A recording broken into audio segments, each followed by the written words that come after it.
যুক্তরাষ্ট্র, চীন বা ভারত নয়, জনগণই বাংলাদেশের ভবিষ্যৎ নির্ধারণ করবে মন্তব্য মির্জা ফখরুলের। গণতন্ত্র চাপিয়ে দেওয়া যাবে না, চর্চা করতে হবে।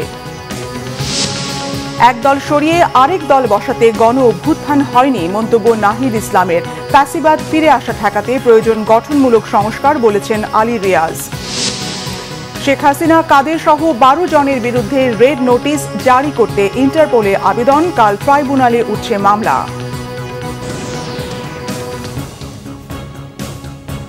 দেখছিলেন ক্রাউন সিমেন্ট সংবাদ শিরোনাম। এবারে বিস্তারিত। বিএনপি মহাসচিব মির্জা ফখরুল ইসলাম আলমগীর বলেছেন, ডক্টর ইউনূস দেশের দায়িত্ব নিয়েছেন, তার বিশ্বাস তিনি সফল হবেন। সবাইকে ডক্টর ইউনূসকে সহযোগিতা করার আহ্বান জানান তিনি। রাষ্ট্রদূত সিরাজুল ইসলাম ফাউন্ডেশন ও নর্থ সাউথ বিশ্ববিদ্যালয়ের ইতিহাস ও দর্শন বিভাগ আয়োজিত এক সেমিনারে বিএনপি মহাসচিব মির্জা ফখরুল ইসলাম আলমগীর বলেন, রাজনীতির সমস্যা বরাবরই আছে, তারপরও প্রান্তিক জনগণের কথা যেদিন চিন্তা করা হবে সেই দিন একটি সমৃদ্ধ বাংলাদেশ দেখতে পারা যাবে। সেখানেই বাংলাদেশের সমস্ত ভবিষ্যৎটি লুকিয়ে আছে জানিয়ে মির্জা ফখরুল বলেন, যুক্তরাষ্ট্র, চীন বা ভারত নয়, এদেশের জনগণই বাংলাদেশের ভবিষ্যৎ নির্ধারণ করবে। তিনি বলেন, গণতন্ত্রের কোনো বিকল্প নেই, তবে এটি চাপিয়ে দেওয়া যাবে না, এটি চর্চার বিষয়। বিএনপি মহাসচিব বলেন, 24-এর আন্দোলনে কয়েক হাজার তরুণের তাজা প্রাণ চলে গেছে। এই লড়াইয়ে সত্যিকার অর্থে সুন্দর সমৃদ্ধ বাংলাদেশের স্বপ্ন দেখতে শিখিয়েছে। চারিদিকে সবার কথা শুনলে হতাশ মনে হয় জানিয়ে বিএনপি মহাসচিব সবাইকে হতাশ না হওয়ার আহ্বান জানান। সমস্যা আছে, সমস্যার সমাধান হবে, ইতিমধ্যে অনেক দূরে গিয়েছে। আমি প্রফেসর ইউনূস সাহেবকে ধন্যবাদ জানাতে চাই যে তিনি দায়িত্ব নিয়েছেন। আমার বিশ্বাসও আছে যে তিনি সফল হবেন। আসুন আমরা সবাই মিলে তাকে সাহায্য করে, আমরা নিজেদেরকে সাহায্য করে আমরা সাহায্য। তবে একটা কথা খুব জোর দিয়ে বলতে চাই, গণতন্ত্রের কোনো বিকল্প নেই এবং গণতন্ত্রকে চাপিয়ে দেওয়া যায় না। ইট ক্যানট বি ইম্পোজড। আপনি আমার উপরে চাপিয়ে দিলেন, তা দেওয়া যাবে না, এটাকে চর্চা করতে হবে। প্রধান উপদেষ্টা অধ্যাপক ডক্টর মোহাম্মদ ইউনূস বলেছেন, দেশের ইতিহাসের সেরা নির্বাচন আয়োজন করবে অন্তর্বর্তীকালীন সরকার। এশিয়ান নেটওয়ার্ক ফর ফ্রি ইলেকশনকে আশ্বাস দিয়ে প্রধান উপদেষ্টা বলেন, বাংলাদেশ ডিসেম্বর 2025 থেকে জুন 2026-এর মধ্যে অবাধ ও সুষ্ঠু নির্বাচন আয়োজন করবে। ডক্টর ইউনূস বলেন, সরকার নিশ্চিত করতে চায় যে এই নির্বাচন হবে বাংলাদেশের ইতিহাসের সেরা এবং দেশের গণতান্ত্রিক যাত্রার মাইল ফলক। গত বৃহস্পতিবার রাষ্ট্রীয় অতিথি ভবন যমুনায় ANFREL এর একটি প্রতিনিধি দলের সঙ্গে সাক্ষাতে প্রধান উপদেষ্টা এসব কথা বলেন। সাক্ষাৎকারকালে ANFREL বাংলাদেশে তাদের চলমান উদ্যোগগুলো তুলে ধরে বিশেষত স্বাধীন ও নাগরিক নেতৃত্বাধীন নির্বাচন পর্যবেক্ষণ প্রচেষ্টা পুনর্গঠনের প্রতিশ্রুতির কথা জানায়।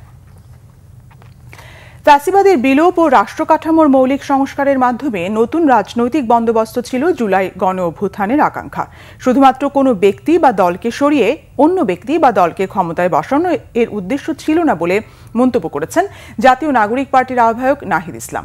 আর ঐকমত্য কমিশনের সহসভাপতি ডক্টর আলী রিয়াজ বলেছেন, ফ্যাসিবাদের বারবার ফিরে আসা ঠেকাতে রাষ্ট্রের গঠনমূলক সংস্কারের জন্য জাতীয় ঐকমত প্রয়োজন। রাজনৈতিক দলগুলোর ঐকমতের ভিত্তিতে জুলাই সনদ তৈরি করা হবে।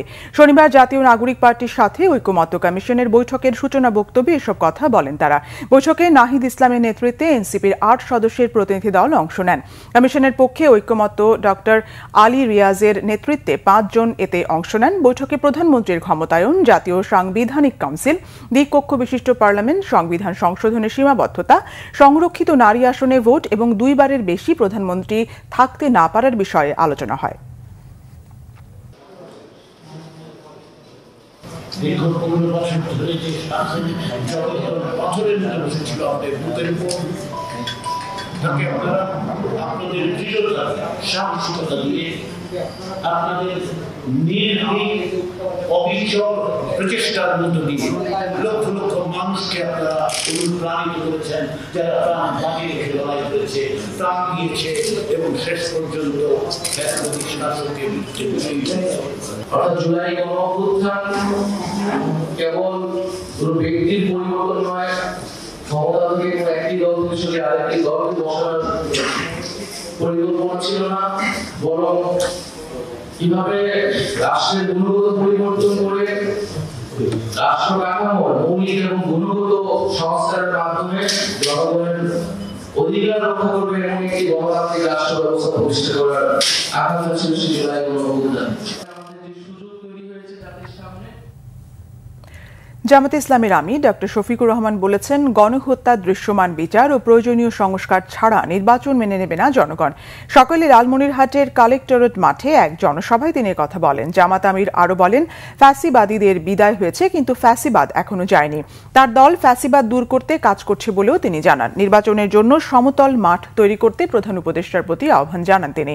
বলেন, প্রতিবেশী দেশ ভারতের সাথে সম্পর্ক হবে সম্প্রীতি, শ্রদ্ধা ও সমতার ভিত্তিতে।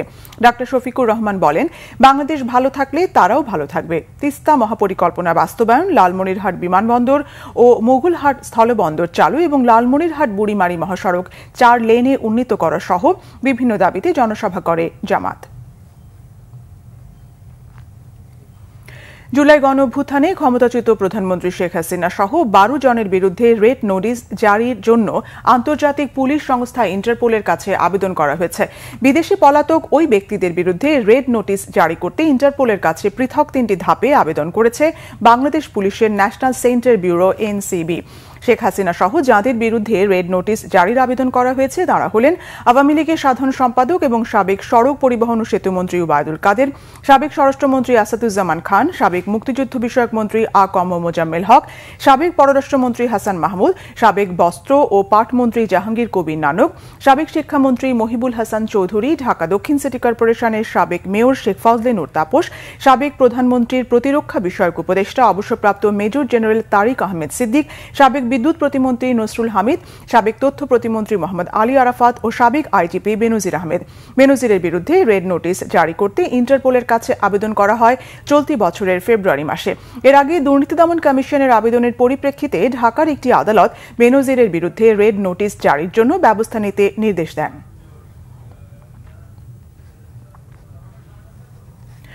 ফ্যাসিস্ট আওয়ামী লীগ আর যাতে মিছিল করতে না পারে সে বিষয়ে পুলিশকে নির্দেশনা দেওয়া হয়েছে। এক্ষেত্রে পুলিশ নিষ্ক্রিয় থাকলে তাদের বিরুদ্ধে কঠোর ব্যবস্থা নেওয়া হবে বলে জানিয়েছেন স্বরাষ্ট্র উপদেষ্টা মোহাম্মদ জাহাঙ্গীর আলম চৌধুরী। শনিবার সকালে ঝটিকা সফরে রাজধানীর বিভিন্ন থানার কার্যক্রম পরিদর্শন করেন স্বরাষ্ট্র উপদেষ্টা অবসরপ্রাপ্ত লেফটেন্যান্ট জেনারেল জাহাঙ্গীর আলম চৌধুরী। প্রথমে ঢাকা মেট্রোপলিটন পুলিশের বিমানবন্দর থানার কার্যক্রম পরিদর্শন করেন তিনি, কথা বলেন পুলিশ সদস্যদের সঙ্গে।